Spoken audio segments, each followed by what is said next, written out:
इस वक्त की बड़ी खबर आपको बता दें जो कि इंदौर से मिल रही है। इंदौर में कोरोना के 50 नए मरीज मिले हैं।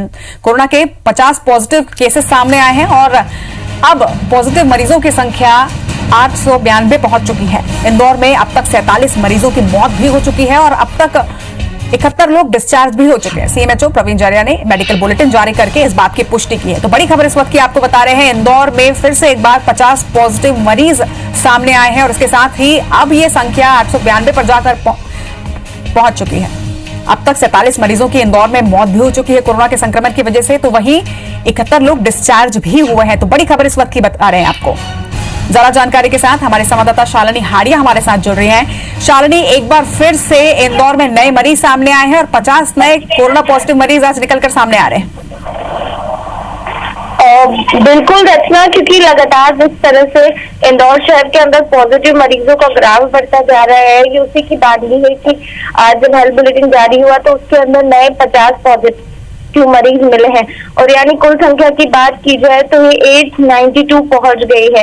यानी बोलना गलत नहीं होगा कि थोड़े दिन में ये आंकड़ा 900 के पार भी आसानी से जा सकता है। अब तक मृतकों की संख्या की बात की जाए तो वो 47 पहुंच चुकी है, लेकिन अच्छी खबर ये है कि 71 अब तक मरीज है वो डिस्चार्ज हो चुके हैं। यानी रिकवरी स्टेज भी जो है वो इंदौर शहर में चालू हो गया है।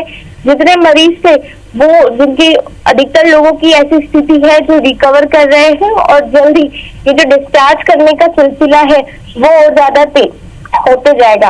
यानी नए जो 50 मरीज है इनकी हिस्ट्री क्या बताई जा रही है?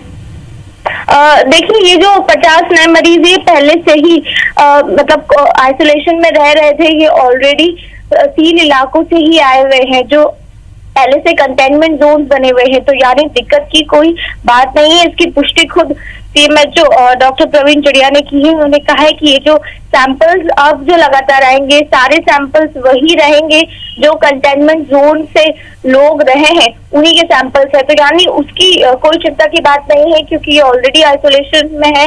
लेकिन चिंता की बात ये है कि अब इनके कॉन्टेक्ट हिस्ट्री को खंगालना जरूरी है कि इसके पहले वो किन किन लोगों से मिले हैं। हालांकि कहीं तक तो ये पहुंच चुके हैं, लेकिन फिर भी कई ऐसे मरीज है जिनकी कॉन्टेक्ट हिस्ट्री के बारे में जानना बेहद जरूरी है।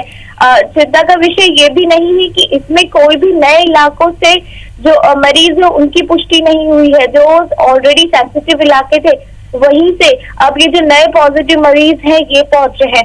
तो ये एक अच्छी खबर भी कह सकते है कि निरंतर इस पर काबू हो रहा है और वही इलाकों से आ रहा है जहां पर पहले से ही कंटेनमेंट जोन घोषित है। तो रचना, आने वाले दिनों में देखा जा सकता है कि शायद ये जो लगातार बेकाबू हो रही स्थिति ये कंट्रोल होने की कोशिश की जा सके। जी, और जैसे जैसे मुझे लगता है कि जैसे जैसे सैंपल्स लिए जाएंगे उनकी रिपोर्ट आती जाएगी वैसे वैसे चीजें क्लियर भी होती जाएंगी, मगर यहाँ पर देखना ये होगा कि क्या सैंपलिंग जो है वो उतनी तेजी से की जा रही है इंदौर में? बिल्कुल रचना, देखिए इंदौर शहर की स्थिति की बात की जाए तो 10 लाख की आबादी में 2000 सैंपल जो है वो अब तक जो परसेंटेज आया है पूरे देश का उसमें ये आंकड़ा सामने आया है। तो यानी ये जो मतलब कंटिन्यू जो टेस्ट लेने सैंपल लेने की जो प्रक्रिया है उसमें तेजी हुई है और इसीलिए इंदौर शहर के अंदर सैंपलिंग का जो सिलसिला है उसको बढ़ाया गया है। यहाँ की एमजीएम मेडिकल कॉलेज की कैपेसिटी को बढ़ाया गया है और इसी के साथ 2 ऐसी निजी लैब्स है उसको भी संचालित करने के लिए अब जो सरकार है, राज्य सरकार, उनसे गुहार लगाई गई है। अगर वहां से भी सब पॉजिटिव रिस्पॉन्स आता है तो ये जो कैपेसिटी है ये और ज्यादा तेजी से बढ़ेगी, क्योंकि फिलहाल मंशा यही है कि ज्यादा से ज्यादा लोगों की सैंपलिंग की जाए, क्योंकि एक बार ये सैंपलिंग हो गई तो इससे एक बेटर रिजल्ट निकल कर आते हैं कि और कितने लोग हैं जो इससे ग्रसित है, तो उन तक पहुंचने में बड़ी आसानी होती है। बिल्कुल शालिनी, और इंदौर की जनता को फिलहाल उम्मीद यही कि आंकड़ा 892 पर जो पहुंच चुका है वो थमे और 71 लोग जो डिस्चार्ज हुए हैं उस आंकड़े में थोड़ा इजाफा हो और ज्यादा से ज्यादा लोग ठीक होकर अपने घरों तक वापस पहुंचे। तमाम जानकारी के लिए आपका बहुत बहुत शुक्रिया शालिनी।